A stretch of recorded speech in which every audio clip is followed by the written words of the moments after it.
Latest news के लिए subscribe करें और न्यूज़ अपडेट्स के लिए बेल आइकन पर क्लिक करें। और रमन सिंह जी 15 साल से खूब डराने का काम करते रहे। मैंने कहा था कि मुझे मौत का भय नहीं है। आपको स्मरण होगा, मैंने पत्रकार वार्ता में मैंने बात कही थी। जिस आदमी को मौत का भय न हो तो सीबीआई जांच वगैरह से क्या, उसका सामना हम लोग कर चुके। सवाल इस बात का है कि जो शैलेश जी ने कहा कि संघीय ढांचा में ये व्यवस्था है, यदि सीबीआई जांच करने आती है तो राज्य सरकार अनुमति दे या ना दे। उसमें ये भी स्पष्ट है कि हाई कोर्ट या सुप्रीम कोर्ट के निर्देश हों तो मानना बंधनकारी है राज्य सरकार के लिए। लेकिन पिछले समय हुआ ये था, ब्लैंकेट उनको अधिकार दे दिया गया था और एक अधिकारी के पत्र के आधार पे हुआ था। मैंने पूरी फाइल पढ़ी। राज्य सरकार की ओर से नहीं बल्कि एक अधिकारी ने, जबकि उसकी कैबिनेट की बैठक भी नहीं हुई थी, और उन्होंने लिख दिया था और भारत के गजट नोटिफिकेशन हो गया था। लेकिन 2012 में भी रमन सिंह की सरकार ने इसमें आपत्ति दर्ज की और ओएसडी ने एक पत्र भारत सरकार को लिखा। राज्य सरकार ने खुद राज्य के गजट नोटिफिकेशन में उसको प्रकाशित किया है। यदि उसकी स्मृति क्षीण नहीं हुई है तो मैं उसको स्मरण दिलाना चाहूँगा। 2012 में उन्हीं की सरकार थी और उन्होंने इस प्रकार के आशय का नोटिफिकेशन यहाँ किया हुआ है। हमने उसको विधिवत पत्र भेजा है। तो जो काम वो खुद कर चुके हैं और यहाँ के नोटिफिकेशन में उन्होंने किया, लेकिन भारत सरकार के नोटिफिकेशन में नहीं, गजट में नहीं छपा रहे, तो वही काम तो करा रहे हैं। 2500 रुपया क्विंटल में धान खरीदने का फैसला हम तो बिल्कुल सकारात्मक रूप से गए।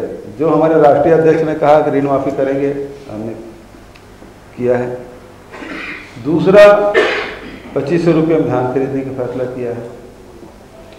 तीसरा, जो रजिस्ट्री नहीं हो रही थी लोगों की, रजिस्ट्री हमने खुलवा दिया। 15 बड़े फैसले आपने किए हैं। जी हाँ। 15 बड़े फैसले आपने किए। तो देखिए, जहां अन्याय है उसकी जांच भी होगी, लेकिन हम अपने एजेंडा में लगातार काम करते रहेंगे।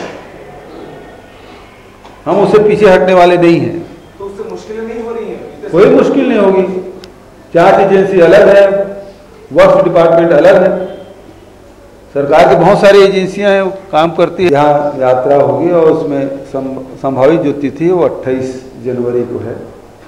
और चूंकि अभी वो विदेश दौरों पे हैं, इसलिए मैं स्पष्ट अभी नहीं कह पाऊँगा, निश्चित तौर पे नहीं कह पाऊँगा। लेकिन निश्चित रूप से वहाँ किसानों के बीच में ले जाना चाहूँगा, और बस्तर में भी और एक रायपुर में भी 2 सभाएं हम लोग करना चाहते हैं राहुल जी का। हमारे राष्ट्रीय नेतृत्व का है और इस मामले में मैं कुछ नहीं कहूँगा। जो निर्देश हाईकमान का होगा उसे हम सब पालन करेंगे। माननीय उच्च न्यायालय ने कि इसमें मंत्री के जो सुविधा है उसको नहीं मिलेगा, ये उनका डायरेक्शन है। आगे अभी तो मेरे पास विचारणी नहीं है कि संसदीय सचिव बनाना है नहीं बनाना है, लेकिन आगे जैसे परिस्थिति बनेगी निर्णय लिया जाएगा। लोकसभा में जबकि हमारे पता नहीं कब से कुंभ मेला की शुरुआत हुई है और केवल 4 कुंभ होते हैं पूरे देश में, जिसमें तमाम साधु संत भी इकट्ठा होते हैं, विभिन्न धर्मावलंबी के लोग भी इकट्ठा होते हैं, व्यापारी भी, और विभिन्न जो विचारधारा के वैचारिक वहाँ, क्योंकि 12 साल में या 6 साल में जो कुछ देश में घटा है उसके बारे में सब मनीषी लोग चिंतन मनन करते थे। इसलिए कुंभ का आयोजन किया गया ताकि हमारे लगातार हमारे चिंतन भी परिष्कृत होते रहे, समाज में जो परिवर्तन आ रहा है उसे आत्मसात करते रहें। इसके लिए कुंभ का आयोजन किया जा रहा है और किया जाता रहा है। आज उसको 5वें कुंभ के रूप में स्थापित कर रहे हैं। ये तो जैसे स्वर्ग और नर के बीच में एक तीसरी त्रिशंकु जो उस समय विश्वामित्र ने बनाने की कोशिश की थी, ये उसी प्रकार के प्रयास ये लोग कर रहे थे। लेकिन इससे सबसे बड़ा नुकसान जो है छत्तीसगढ़ के जो हमारे सांस्कृतिक विरासत को ये लोग कर रहे थे, हमारी पहचान मिटाने की कोशिश। आखिर किसी समाज के पहचान क्या है?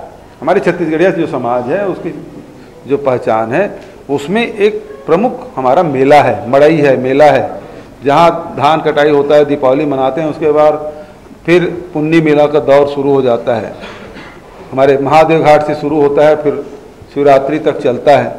तो ये हमारे पहचान है। अब उसका नाम ही बदल देंगे तो आप उसको स्वरूप बदल दिए। अब नदी में पूरा आप रोड बना रहे हैं, पर्यावरण को भी बिगाड़ने का काम कर रहे हैं। नदी वहां जाकर आप देखें तो पट चुका है। तो जो हमारी परंपरा ने उसे थोपने की कोशिश कर रहे हैं और हमारी पहचान नष्ट करने की कोशिश कर रहे हैं। इसके सुधार कल हम लोगों ने किया कि हमको छत्तीसगढ़िया रहने दो यार। मौत हो गई, लोग भटकते रहे, परेशान करते रहे, इलाज नहीं हो पाया, इंटरव्यू में नहीं जा पाए। तो ये सामाजिक बुराई है और इसको सभी के हमको पूछने का अवसर भी नहीं देंगे। आप इसको किस प्रकार से लागू करेंगे? एक बार आदमी मानसिकता बना लेता है कि नहीं मुझे छोड़ना है, उससे बढ़िया बात क्या हो सकती है? हम तो उस प्रकार से सामाजिक वातावरण बनाए। और ये केवल सरकार के पास की बात नहीं है। सरकार तो एक झटके में बंद कर देगी, लेकिन जो घर पहुंच सेवा उसको क्या कर लेंगे?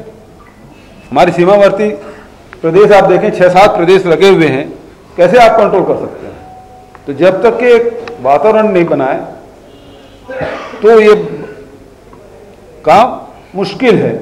केवल घोषणा कर दी इसलिए लागू कर दें तो उसमें लाभ लोगों को नहीं मिलेगा। एक वातावरण बना के सबकी सहमति बना लें। जहाँ तक अनुसूची 5 जहाँ लागू है वहाँ ग्राम सभा ही सर्वोपरि है, वहाँ बैठक करवाएं। और हमारे अपने जो मैदानी हिस्सा है उसमें भी उस प्रकार की सहमति बना लें और उसके बाद लागू बंद कर दें। इसमें कौन सी बड़ी बात है? छत्तीसगढ़ की मेहनत कश जनता का उत्सव है, जो फसल के बाद यहाँ के मेहनत कश किसान मजदूर मनाया करते थे। सदियों से, हजारों सालों से हमारी समृद्ध लोक संस्कृति और सांस्कृतिक एकता का प्रतीक रहा है पुन्नी मेला। इसे राजिम कुंभ में परिवर्तित किया गया था। नाम परिवर्तन की राजनीति भाजपा लगातार करती है और नाम परिवर्तन करके असली सवालों से जनता का ध्यान भटकाने का काम करती है। छत्तीसगढ़ की लोक संस्कृति को नष्ट करने की जो कोशिश हुई, भाजपा ने इस नाम का इस्तेमाल किया और छत्तीसगढ़ की लोक संस्कृति की पहचान मिटाने की कोशिश की। करोड़ों रुपए का अनुत्पादक व्यय हर वर्ष हुआ। अब कांग्रेस की सरकार ने इस लोकोत्सव को, पुन्नी मेला को, पुन्नी महोत्सव को उसकी गरिमा लौटाई है और मेला बढ़ई की हजारों साल से जो समृद्ध गौरवशाली परंपरा छत्तीसगढ़ की चली आ रही है उसे सहेजने का काम किया है। कांग्रेस पार्टी मुख्यमंत्री भूपेश बघेल जी और गृह मंत्री, लोक निर्माण मंत्री, कला संस्कृति मंत्री ताम्रध्वज साहू जी का आभार व्यक्त करती है, जिन्होंने छत्तीसगढ़ की भावनाओं के अनुरूप यह फैसला लिया। अनेक साहित्यकारों, कलाकारों और संस्कृति से जुड़े लोगों ने कांग्रेस सरकार के इस निर्णय का व्यापक स्वागत किया है। इसकी प्रति हमारे पास उपलब्ध है, आप चाहेंगे तो पत्रकार वार्ता के बाद हम आपको उपलब्ध करा देंगे। पूर्ण निर्णय सीबीआई के बारे में छत्तीसगढ़ सरकार ने लिया है, जिसकी ये प्रति हमारे पास उपलब्ध है। आप चाहेंगे तो पत्रकार वार्ता के बाद आपको इसकी प्रति उपलब्ध कराई जा सकती है। भारत में संविधान का संघीय ढांचा है। केंद्र सरकार और राज्य सरकार के अधिकार संघीय ढांचे में स्पष्ट लिखे हुए हैं। सीबीआई केंद्र सरकार की एजेंसी है, जिसे किसी भी राज्य में जांच करने के पहले राज्य सरकार की अनुमति प्राप्त करना संविधान के अनुसार आवश्यक है, बंधनकारी है। भाजपा की सरकार ने सीबीआई को छत्तीसगढ़ में किसी भी जांच के पहले अनुमति की आवश्यकता से मुक्त कर दिया था। केंद्र सरकार की एजेंसी को छत्तीसगढ़ में जांच के पहले बाध्यता की अनुमति लेने की बाध्यता को शिथिल किया था। कांग्रेस की सरकार ने राज्य सरकार की अनुमति की इसी आवश्यकता को, इसी जरूरत को फिर से प्रतिपादित किया है, जो संविधान के संघीय ढांचे के अनुरूप है। छत्तीसगढ़ सरकार ने अपने संविधान प्रदत्त अधिकारों का प्रयोग किया है। यह उचित है, कानूनी है, आवश्यक है। सीबीआई को राज्य में जांच करनी है तो वह राज्य सरकार से अनुमति प्राप्त कर ले, यही तो संवैधानिक प्रावधान है। सीबीआई की स्वायत्तता के साथ कौन खिलवाड़ कर रहा है, इसको पूरा देश देख भी रहा है, समझ भी रहा है।